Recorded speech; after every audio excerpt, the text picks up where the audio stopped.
बिस्मिल्लाहिर्रहमानिर्रहीम। अस्सलाम वालेकुम नादरीन, आप यूट्यूब चैनल देख रहे हैं। मैं इमरान खान हूँ। जो सबसे इंपॉर्टेंट और बड़ी खबर जिसके ऊपर बहुत ज़्यादा डिस्कशन हो रही है, पूरे पाकिस्तान में रोला पड़ा हुआ है, वो इमरान खान साहब का आर्मी चीफ को लिखा गया खत है। मुख्तलिफ लोग इसके ऊपर मुख्तलिफ तज्जिए कर रहे हैं। कुछ लोगों का ये कहना है कि आर्मी चीफ के पास क्यों चले गए और उन्हीं के खिलाफ तो जद्दोजहद है। और अब मामला ये है कि पाकिस्तान में जो कुछ भी किया है, इमरान खान साहब ने खुलकर बता दिया कि ये एस्टेब्लिशमेंट ने किया है, मिलिट्री एस्टेब्लिशमेंट ने किया है। और इमरान खान साहब ने बताया कि आपकी पॉलिसीज का पाकिस्तान को नुकसान हो रहा है। ना सिर्फ पाकिस्तान को नुकसान हो रहा है, बल्कि फौज और अवाम के अंदर एक खलीज पैदा हो रही है जो नहीं होनी चाहिए। देखिए, पाकिस्तान के अंदर इश्यूज कम तो नहीं है ना, जो सिविल साइड के इश्यूज हैं, वहां पे मईशत है, उसको ठीक होना है। और ये लिंक्ड है आपके दहशतगर्दी के मामलों के साथ। तो दहशतगर्दी को ठीक करने के लिए आपकी सिक्योरिटी फोर्सेस को तगड़ा होना पड़ेगा। और अगर सिक्योरिटी फोर्सेस को दहशतगर्दी के खिलाफ लड़ाई लड़नी है या अमन व अमान के लिए काम करना है, तो उन्हें अवाम की मुकम्मल तायीद और सपोर्ट चाहिए होगी। अब अवाम की मुकम्मल तायीद और सपोर्ट उनके साथ है नहीं, और वहां मुखालफत बढ़ती जा रही है। मुखालफत बढ़ने की वजह जो है, इमरान खान साहब ने 6 वजूहत बता दी कि जनाब ये जो चीजें आप कर रहे हैं और आपकी वजह से हो रही हैं, इन चीजों को आप ठीक कर दें। अब इसको कुछ लोग डील का नाम दे रहे हैं। मैं इसको और सिंप्लीफाई करूं तो इमरान खान ये कह रहे हैं कि फौज अपने आईनी किरदार के अंदर वापस जाए बतौर इदारा, और सियासत के अंदर मुदाखलत बंद करे। ये जो पॉलिटिकल इंजीनियरिंग हो रही है, इसको बंद किया जाए। पॉलिटिकल विक्टिमाइजेशन जो है उसको बंद किया जाए। इंसानी हकूक की पामालियां रोकी जाए, और जो अदलिया के साथ किया जा रहा है बाकी जगहों पे, ये खेल बंद किया जाए। अब इमरान खान एक इदारे को उसकी आईनी हुदूद याद दिलाते हुए उसे मशवरा दे रहे हैं कि अपनी आईनी हुदूद में चले जाओ, और इससे मामला ना सिर्फ इदारे के लिए ठीक हो जाएंगे बल्कि पाकिस्तान के लिए भी ठीक हो जाएंगे। अब इसको डील कैसे कह सकते हैं आप? भाई, डील तो ये होती है कि सर तुसी जो करना है तुसी करो, ते मेरे उत्ते मेहरबानी करो, मेरे पे रहम करो। जैसा कि नवाज शरीफ डील करके गए। नवाज शरीफ साहब जो है वो इस वक्त एक इस्तारा है डील का। यानी पाकिस्तान में जब भी कोई डील की बात करता है तो वो कहते हैं क्या इमरान खान नवाज शरीफ की तरह डील कर लेगा? तो वर्ड नवाज शरीफ की तरह आ जाता है बीच में, या आसिफ अली जरदारी या नवाज शरीफ। ये डील का मफामत का इस्तारा है कि इन्होंने हमेशा डील की है। इमरान खान साहब जो है वो मसले को डील करना चाहते हैं, वो कोई अपने लिए डील नहीं करना चाहते। इस चीज में एक फर्क है। मसले को डील करने के लिए बैठना पड़ेगा ना, बात करनी पड़ेगी। जिसके साथ मसला है उसी के साथ बैठना पड़ेगा, जिसने ये सारा मामला खराब किया है। अब शहबाज शरीफ साहब से क्या बात करें, नवाज शरीफ साहब से क्या बात करें? यानी उन्होंने वो पॉलिश छोड़नी नहीं है, उन्होंने हाथ से ब्रश छोड़ना ही नहीं है। कम से कम वो इस बात पे तो आमादा हो कि हम ब्रश को और पॉलिश को छोड़ के, हम बूटों को रगड़ा लगाना बंद करके हम आ जाते हैं, बैठ के हम बात कर लेते हैं। तो जब वहां पे बैठकर बातचीत होगी तो फिर पाकिस्तान आगे बढ़ सकता है, पॉलिटिकल लीडरशिप के साथ भी। लेकिन पॉलिटिकल लीडरशिप ज़हनी तौर पे तैयार ही नहीं है, वो गुलामी से बाहर नहीं निकल रहे। तो इमरान खान साहब ने फिर बात वहीं करनी है ना जहां पे मसला है। तो उन्होंने ये लेटर लिखा, और ये लेटर लिखने के बाद इमरान खान साहब ने बॉल उठा के आर्मी चीफ के कोर्ट में फेंक दिया। एक चीज आप और ध्यान में रखिएगा, देखिए होता क्या है कि बड़ी स्मार्टनेस से, बड़े तरीके से मुर्ज़ इल्जाम ठहरा दिया जाता है, कभी जुडिशरी को, कभी हुकूमत को, कभी इसको, कभी उसको। इमरान खान साहब ने बड़ी समझदारी के साथ ये सारा कुछ भी जो हुआ है वो उठाकर जहां से हुआ है उस तरफ सारी चीजें और फोकस उस तरफ कर दिया कि जनाब ये सारा कुछ जो हुआ है, मैं समझता हूं इसके लिए आप जिम्मेदार हैं और कौम इसीलिए आपसे नाराज है, लिहाजा ये सारी चीजें आप ठीक करें ताकि मामला ठीक हो। और साथ में ओनरशिप भी ले ली, अभी फौज भी मेरी है, मैं मालिक हूं इसका, और मुल्क भी मेरा है। कुछ अर्सा पहले इमरान खान साहब का एक स्टेटमेंट और भी था जिसमें उन्होंने कहा था कि ये फौज जो है ये पूरे पाकिस्तान की है। ये फौज जो है वो सिर्फ आर्मी चीफ की नहीं है या किसी की जाती मलकियत नहीं है, ये पूरे पाकिस्तान की। पूरा पाकिस्तान जो है वो टैक्स देता है, पूरा पाकिस्तान जो है वो अगर फौज के साथ खड़ा होता है तभी फौज को कामयाबी मिलती है, वैसे तो मिलती नहीं है। अब जनाब जो सिक्योरिटी ज़राए हैं वो मुतहर्रिक हो गए हैं। सिक्योरिटी ज़राए ये बता रहे हैं कि कोई खत नहीं मिला, और ये बात मीडिया पर छुपवाई जा रही है, चलवाई जा रही है। कुछ मीडिया हाउसेज जो है वो अपनी मर्जी से भी चला रहे हैं। कुछ आपको पता है कि जो गवर्नमेंट है वो बेचारी डरी हुई है कि कहीं खत आ गया, खत का जवाब ना आ जाए, कोई और चीज़ ना आ जाए। जवाब आए या ना आए, लोगों को ये पता चल गया है। जो सवालात इमरान खान साहब ने उठाने थे वो सवालात इमरान खान साहब ने उठा दिए हैं। जो फैक्ट्स उन्होंने सामने लेकर आने थे इमरान खान साहब, वो फैक्ट्स सामने लेकर आ गए हैं। ये छोटी चीज़ नहीं हुई, याद रखिएगा। ये इंटरनेशनली रिपोर्ट होगा और इमरान खान साहब ये कल को कहेंगे कि मैंने हुज्जत तमाम की थी, मैंने तो आर्मी चीफ को, सब लोग कहते हैं मैं आर्मी चीफ का मुखालिफ हूं, मैंने तो आर्मी चीफ को लेटर लिखा था कि मामला ठीक करो। अब उन्होंने नहीं किया तो इसमें मेरा कसूर क्या है? दबाव तो बढ़ेगा इससे। लेकिन सिक्योरिटी ज़राए कह रहे हैं जी कि खत मसूल नहीं हुआ, पूरे पाकिस्तान को मसूल हो गया खत, ये सिक्योरिटी ज़राए को मसूल नहीं हुआ। यानी आप अंदाजा कर लें कि इंटेलिजेंस का ये लेवल है कि जनाब एक खत पाकिस्तान के बच्चे ने पढ़ लिया, मैंने वीलॉग में पढ़ के सुना दिया, लाखों लोगों ने मेरे वीलॉग से सुन लिया, और लोगों ने, करोड़ों लोगों ने मुख्तलिफ लोगों के चैनल के ऊपर सुन लिया, पढ़ लिया। तो इसके बावजूद अभी तक सिक्योरिटी ज़राए को पता ही नहीं चला खत के बारे में। और पाकिस्तान तहरीक इंसाफ ओन कर रही है कि ये खत इमरान खान साहब ने लिखा है, किनको? आर्मी चीफ को, ताकि मामला दुरुस्त किए जाए पाकिस्तान के। तो ये एक मुस्बत कदम है। अब अगर आर्मी चीफ साहब को थोड़ा सा भी इस बात का एहसास है कि मामला को ठीक करना है और जितने खराब हो गए आवाम के बीच में जो नफरत पैदा हो रही है उसे खत्म करना है, तो इस मौके से फायदा उठाए। लेकिन अगर इस मौके से फायदा नहीं उठाएंगे तो ये मौका रोज रोज आएगा भी नहीं। अब नाज़रीन एक और खबर यह है कि पाकिस्तान तहरीक इंसाफ जैसे जैसे 8 फरवरी की तरफ बढ़ रही है, उनके ऊपर दबाव बढ़ाने के लिए हुकूमत अपने हथकंडे बहुत तेजी से इस्तेमाल करती चली जा रही है। लाहौर का जो जलसा है पाकिस्तान तहरीक इंसाफ का, उसको रोकने की हत्तुल इम्कान कोशिश की जा रही है। डीसी ने इजाजतनामा नहीं दिया, अदालत में चले गए पाकिस्तान तहरीक इंसाफ के लोग, वहां पे अदालत में तलब कर दिया गया डीसी को। अब देखें वहां पे वो क्या जवाब देता है, मामला किस तरफ जाता है। लेकिन एक चीज मैं आपको कंफर्म कर देता हूं, जो मुझे लाहौर से एक मेरे ब्यूरोक्रेट दोस्त हैं, उन्होंने वो मामला मुझे कुछ बताया है, घुमा फिरा के चीजें मेरे पहुंच गई हैं। वो ये कह रहे हैं कि हर रुकावट डाली जाएगी इस जलसे को रोकने के लिए, पूरी कोशिश की जाएगी जब तक कि इनको यकीन नहीं हो जाता कि जलसा फ्लॉप हो जाएगा या नाकाम हो जाएगा। अगर तो इस हुकूमत को इस बात का यकीन हो गया कि जलसा फ्लॉप होगा, लोग नहीं निकलेंगे, तो ये ऐन मुमकिन है कि आखिरी वक्त में परमिशन देके पाकिस्तान तहरीक इंसाफ को गंदा करने की कोशिश करें और एक जमहूरी किस्म का एक ड्रामेबाजी पाकिस्तान में करने की कोशिश करें। देखिए जी, हमने तो परमिशन दी, लोग आए नहीं। लेकिन दूसरी जानिब रुकावटें फिर भी मौजूद रहेंगी सिक्योरिटी के नाम के ऊपर कि जनाब यहाँ पे आगे क्रिकेट मैचेज और ये वो सारी चीजें हो रही हैं। लिहाजा हुकूमत को अब समझ नहीं आ रही कि करें क्या, और इससे बड़ा मसला हुकूमत को एक और दरपेश आ गया। ये मसला मैं आपको बताता हूं, आप बड़ा इंजॉय करेंगे। बड़ा मसला यह है कि पाकिस्तान में आईसीसी का इवेंट आ रहा है और क्रिकेट मैचेस होने हैं पाकिस्तान में, और इंटरनेशनल टीमें आ रही हैं। इंटरनेशनल कुछ आपके गेस्ट भी आएंगे, ऑब्जर्वर भी आएंगे, मीडिया भी वहां पे मौजूद होगा। जो स्पोर्ट्स जर्नलिस्ट हैं वो पूरी दुनिया से आते हैं मैचेस देखने के लिए। अब मसला ये बना हुआ है कि स्टेडियम के अंदर मैचेस के दौरान इमरान खान के नारे लगने, क्योंकि जहां पे पाकिस्तान का नौजवान इकट्ठा हो गया, खड़ा होगा, तो नौजवान तो एक ही बंदे को जानते हैं ना पाकिस्तान में, वो जानते हैं इमरान खान को। वो तो इनको जानते नहीं है कि कौन है जनाब शहबाज शरीफ, तो कौन है जनाब फलाने बंदा, तो कौन है फलां महकमे के अंदर तो कोई अफसर है, तो मिलिट्री स्टैब्लिश, कोई नहीं जानते। नौजवान जानते हैं पाकिस्तान में इमरान खान को। उन्होंने उम्मीदें लगाई हुई है इमरान खान साहब से, और इमरान खान साहब ही वो वाहिद आदमी है जिन्होंने इसी खेल के मैदान में पाकिस्तान को वर्ल्ड कप ला के दिया वनडे का। वो बड़े तगड़े आदमी है, यहाँ पे भी उनका बड़ा नाम है। हुकूमत अपनी तमाम तरह मुखालफत के बावजूद, अपनी तमाम तरह बोग्ज और नफरत के बावजूद स्टेडियम को उन्होंने दोबारा से रेनोवेट किया, लेकिन इमरान खान का नाम वो वहां से नहीं मिटा सके। वजह क्या है? वजह यह है कि इमरान खान खुद इतना बड़ा ब्रांड है कि उसका नाम ये मिटा ही नहीं सकते। अगर मिटाएंगे तो पूरी दुनिया के अंदर इनकी सुबकी हो जाएगी। इमरान खान का नाम कहां से मिटाएंगे? पूरी दुनिया के अंदर उसका नाम लिखा हुआ है। आप दुनिया के जिस भी मुल्क में चले जाए, बल्कि मेरा चैलेंज है शहबाज शरीफ को, मेरा चैलेंज है आर्मी चीफ को, मेरा चैलेंज है चीफ जस्टिस को, कि आप आम आदमी की तरह जाए दुनिया के किसी भी मुल्क के अंदर। मैं बहुत मुल्क घुमा हूं पिछले दिनों में, तो दुनिया के किसी भी मुल्क में आप चले जाएं और वहां जाकर आप किसी टैक्सी ड्राइवर के साथ बैठ के बताएं मैं पाकिस्तानी, वो कहेगा इमरान खान। आप किसी भी बंदे से जाके बात करें, वो कहेगा इमरान खान। तो प्रॉब्लम यह है कि स्टेडियम के अंदर इमरान खान के नारे लगने की जो इम्कानात है उसकी वजह से बहुत परेशान है। और जो मीटिंग हुई है उनमें कुछ चीजें तय हुई। नंबर एक, ये भी कहा गया कि कुछ जाली ऑडियो का बंदोबस्त कर लेते हैं, जैसे कोई चौका छिक्का लगेगा तो वो दिखा दिया करेंगे। स्टेडियम की ऑडियो को मिनिमाइज किया जाए, जो स्टेडियम के अंदर से लोग नारे लगाते हैं वो ना दिखाए जाए। फिर एक मशवरा यह है कि जनाब लोगों को मोबाइल फोन ना ले जाने दें।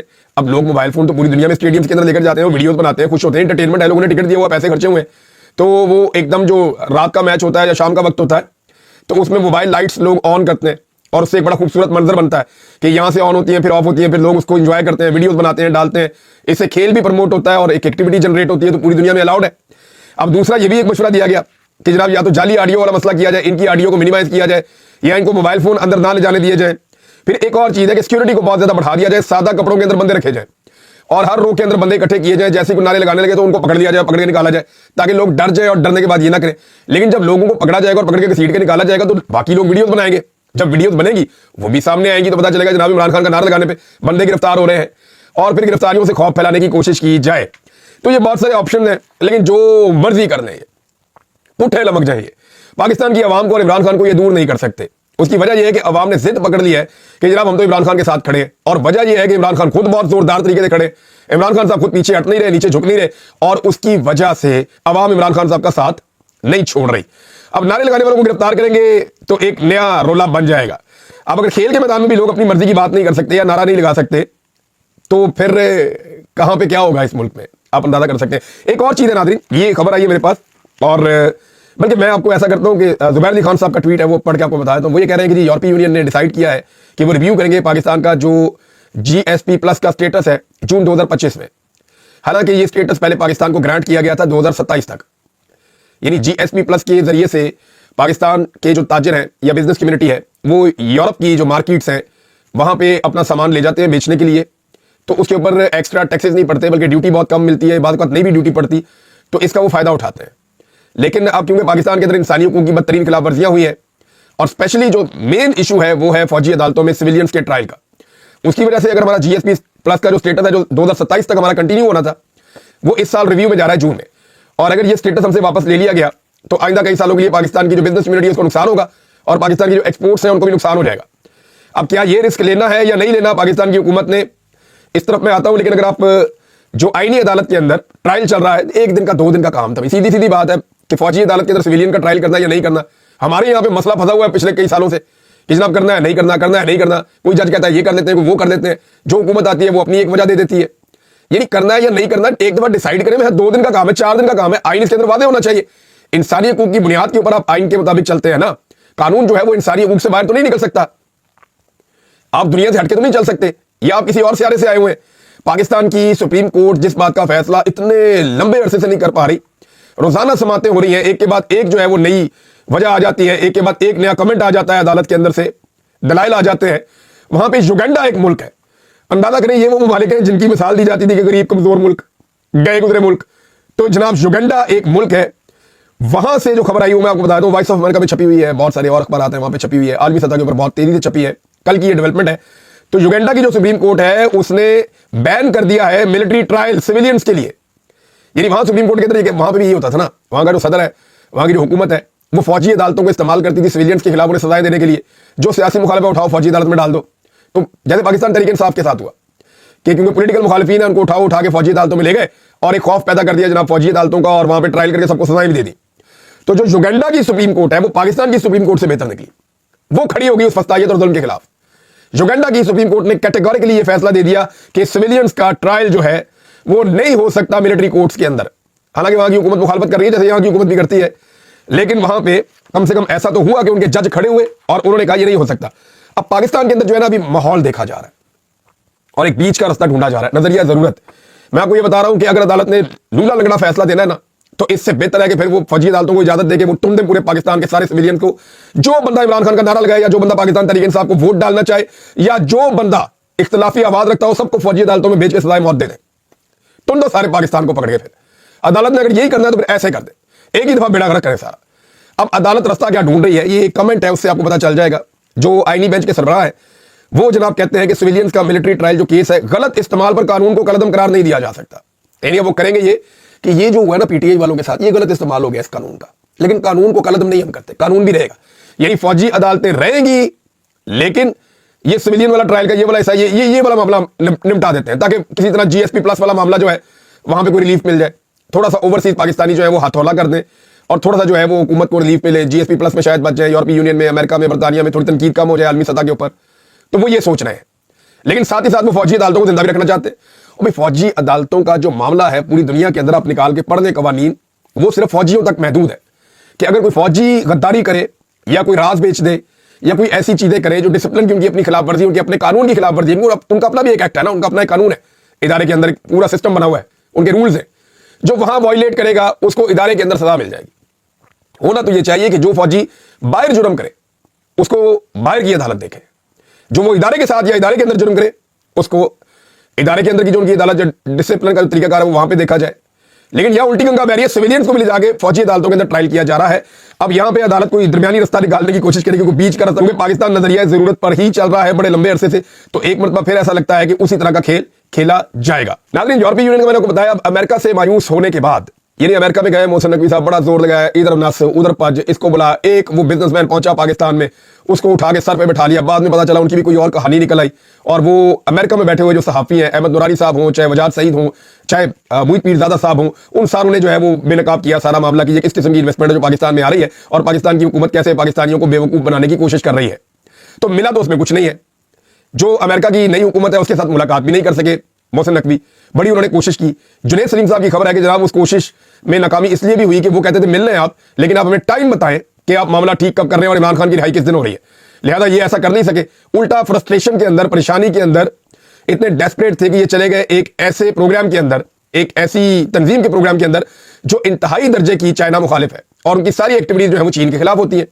लिहाजा डैमेज कंट्रोल करना चाह रहे हैं, बार बार डैमेज कंट्रोल नहीं हो रहा। डैमेज कंट्रोल करने के लिए जरदारी साहब रवाना हो गए चाइना, और जरदारी साहब के साथ कौन कौन गया? मोहसिन नकवी, क्योंकि जो नुकसान हुआ है अब चाइना को भी तो जाके बनाना है ना, मिन्नत रजा करना है। अमेरिका तो मनिया नहीं, अब वापस आके जो चाइना के साथ बिगाड़ पैदा किया उनको आके मना लो। तो जो नुकसान हुआ उसको पूरा करने के लिए मोहसिन नकवी साहब गए, जरदारी साहब गए, इसहाक डार साहब गए, और बाकी कुछ और लोगों का वफद जो है वो 4 दिन के लिए चाइना गया, ताकि जाके चाइना को मनाया जाए। वहां से जो खबरें आएगी कि असल चाइना से जरा मुश्किल होता है खबर निकालना, वो लोग इस तरह से हर चीज सामने नहीं लेकर आते, बड़ी मुश्किल से खबर निकलती है। तो कोशिश करेंगे कि आपको बताएं कि चाइना के अंदर डेवलपमेंट क्या हो रही है। इस्लामाबाद हाई कोर्ट की जो डेवलपमेंट्स है वो मैं आपके साथ शेयर कर देता हूं। नए जजेस के ऊपर बहुत ज्यादा नजर करम हो रहा है और लगातार हो रहा है। मिसाल के तौर पे मैं आपको ये बता देता हूं कि जो 3 जजेस नए आए हैं उनके आने के बाद इंतजामी तौर पर इस्लामाबाद हाई कोर्ट के चीफ जस्टिस आमिर फारूक ने बड़ी तब्दीलियां कर दी हैं। नंबर 1, चीफ जस्टिस ने मोहसिन अख्तर कियानी साहब को हटाकर जस्टिस सरफराज डोगर को एटीसी यानी एंटी टेररिज्म की जो अदालतें हैं उनका और एहतसाब अदालतों का इंतजामी जज तैनात कर दिया है। इख्तियारात वापस ले लिया मोहसिन अख्तर कियानी साहब से। नंबर 2, जस्टिस मियां गुल हसन औरंगजेब को हटाकर जस्टिस आजम खान को सेशन कोर्ट वेस्ट का इंतजामी जज भी तैनात कर दिया गया है। ये बड़ी तब्दीलियां की गई हैं और अहम कमेटी एडमिनिस्ट्रेशन कमेटी से भी खबर है और वो ये है कि सबसे अहम कमेटी है इस्लामाबाद हाई कोर्ट की और इसमें हमेशा से 3 सीनियर जजेस होते हैं, लेकिन अब यह किया गया है कि 9वें नंबर का जज इसके अंदर शामिल कर दिया गया है और पहले ही दिन उसको शामिल कर दिया गया इस कमेटी के अंदर। जस्टिस मोहसिन अख्तर कियानी साहब को और जस्टिस मियां गुल हसन औरंगजेब साहब को इस कमेटी से निकाल दिया गया है। तो इस तरह जजेस को विक्टिमाइज किया जा रहा है, लेकिन मामला यहां खत्म नहीं होता ना। ये जजेस भी हार मानने के लिए तैयार नहीं है। सब लोग सोच रहे थे ये जजेस इस्तीफा देंगे या इनको इस्तीफा देना चाहिए। मेरे ख्याल में मैदान में रह के लड़ना चाहिए, मैदान नहीं छोड़ना चाहिए, मैदान में रहना चाहिए। अब जनाब इस्लामाबाद हाईकोर्ट के जजेस ने अपना मुकदमा लड़ना शुरू कर दिया। मरियम नवाज खान साहबा की रिपोर्ट है, इस्लामाबाद हाईकोर्ट के 5 जजेस ने इंट्रा कोर्ट डिपार्टमेंटल रिजर्वेशन दायर कर दी है। यानी ये इन्होंने बाकायदा एक अपील कर दी है कि ये काम गलत हो गया है और आप ये नहीं कर सकते, सीनियरिटी ऐसे नहीं है, सीनियरिटी का पैटर्न गलत कर दिया है। सबसे सीनियर जज जो है वो जस्टिस जो सरफराज डोगर है उनको नहीं बनाया जा सकता। अब जनाब इसका मकसद अपने इदारे के अंदर इम्तियाज बरतने या ज्यादती होने के खिलाफ अपील है। जजेस ने जुडिशियल कमीशन का इजलास भी मुलतवी करने की दरखास्त कर दी है। ना सिर्फ उन्होंने लिखा इस्लामाबाद हाईकोर्ट के चीफ जस्टिस को, बल्कि उन्होंने इसकी कॉपी जो है वो चीफ जस्टिस ऑफ पाकिस्तान को भी भिजवा दी है। तो नए जजेस के ऊपर नजर करम हो रही है, पुराने जजेस हार नहीं मान रहे, वो भी डट के खड़े हैं। सुप्रीम कोर्ट के बाद जो दूसरा बड़ा किला है जिसको फतह करने की कोशिश की जा रही है वो इस्लामाबाद हाईकोर्ट है, क्योंकि पाकिस्तान की जो एस्टैब्लिशमेंट है और हुकूमत वो ये समझ गए हैं कि अगर इमरान खान का मुकाबला करना है तो अदालतों को हर हाल में अपने कंट्रोल में रखना पड़ेगा। 10 जजेस पेशावर में तैनात किए गए, उनके हवाले से भी बहुत ज्यादा लोग शकूक व शुबहात का इजहार कर रहे हैं। लोग ये कह रहे हैं कि जनाब ये जजेस तो पॉलिटिकली एफिलिएटेड है या इनका जो अपना कैरेक्टर है वो एस्टैब्लिशमेंट के बड़े प्रो जजेस हैं या वो बात मानने वाले जजेस हैं। इस तरह की बातें अक्सरियती जजेस के बारे में, सबके बारे में नहीं, अक्सरियती जजेस के बारे में की जा रही है, चाहे उन्हें तैनात किया गया हो कराची में सिंध हाई कोर्ट में या पेशावर में या उन्हें इस्लामाबाद हाई कोर्ट के अंदर लाया गया हो, तो जजेस के ऊपर जो है वो उंगलियां उठ रही हैं। नाज़रीन, एक खबर है कि बार बार कहा जाता है कि पाकिस्तान के अंदर महंगाई कम हो रही है, पाकिस्तान के अंदर महंगाई कम हो रही है, और ये बात इतने शद और मद के साथ की जाती है कि हम हैरान हो जाते हैं। मिसाल के तौर पे ये किस्मत खान साहब ने एक ट्वीट के अंदर एक फैक्ट बताया है, मैं वो आपके साथ शेयर कर देता हूं और ये रिपोर्ट छपी भी है अंग्रेजी अखबार में। वो ये कहते हैं एक जन महंगाई की शरह 9 बरस की कम तरीन सतह पर जाने का ढिंडोरा पीटा जा रहा है कि महंगाई बहुत कम होगी, सारी रोला डाला महंगाई कम होगी। ये महंगाई कम नहीं हुई, महंगाई पहले ऐसे ऊपर जा रही थी, महंगाई अब ऐसे ऊपर जा रही है। मेरी बात आप समझें, महंगाई पहले ऐसे ऊपर जा रही थी, उसके ऊपर जाने की रफ्तार बहुत ज्यादा थी, वो ऊपर जाते जाते इतनी ऊपर चली गई है कि अब उसकी और ऊपर चढ़ने की रफ्तार कम हो गई है। महंगाई बढ़ने की रफ्तार कम होने को महंगाई कम होना नहीं कहते। पाकिस्तानियों को यह बात समझनी पड़ेगी, मैं कैसे आपको समझाऊंगा और आसान करके। ये महंगाई ऊपर जा रही है, जा रही है, जा रही है, जा रही है, बहुत स्पीड में जा रही है, ये ऐसे जा रही है, सीधी जा रही है। अच्छा, यहां पहुंचने के बाद ना ये जा ऊपर ही रही है, लेकिन ऐसे जा रही है, ऐसे जा रही है, ऐसे जा रही है। अब ये समझ लें, महंगाई बढ़ने की शरह कम होने का मतलब ये नहीं होता कि महंगाई कम हो गई है, महंगाई बढ़ ही रही है। देखें ना, यहां पे मैं आपको बताता हूं, ये देखें, काबीना की इक्तिसादी राब्ता कमेटी है एक, जिसे ECC कहते हैं। अब ये कमेटी क्या कह रही है कि चीनी, सब्जियों और खाने के तेल की कीमतों में इजाफे पर तशवीश का इजहार कर रही है कि आलमी मार्केट में चीजों की कीमतें गिरने के बावजूद पाकिस्तान में कीमतें ऊपर जा रही हैं, तो क्यों जा रही हैं? अब देखें, एक तरफ हुकूमत कहती है कीमतें कम हो रही हैं, हुकूमत के टाउट्स कहते हैं, ये चीज तय कर ली है पाकिस्तान की हुकूमत ने और मिलिट्री एस्टेब्लिशमेंट ने कि हमने साबित करना है कि महंगाई कम हो रही है। हालांकि महंगाई कम नहीं हो रही, महंगाई बढ़ने की शरह थोड़ी कम जरूर हुई है, लेकिन महंगाई लगातार बढ़ रही है। किसी एक चीज का मवाजना भी इमरान खान के दौर से नहीं कर सकते। चले काम करते हैं, महंगाई के ऊपर काम करते हैं, लोगों से भी बात करते हैं, मैं डाटा निकाल के लाता हूं। ना सिर्फ लोगों से बात करते हैं महंगाई के बारे में, बल्कि इसके बारे में कुछ और चीजें शेयर करते हैं कि इमरान खान के दौर में और अब कौन सी चीज कहां खड़ी। अब तक इतनी अपना ख्याल रखिएगा, अपने चैनल का भी। अल्लाह हाफ़िज़।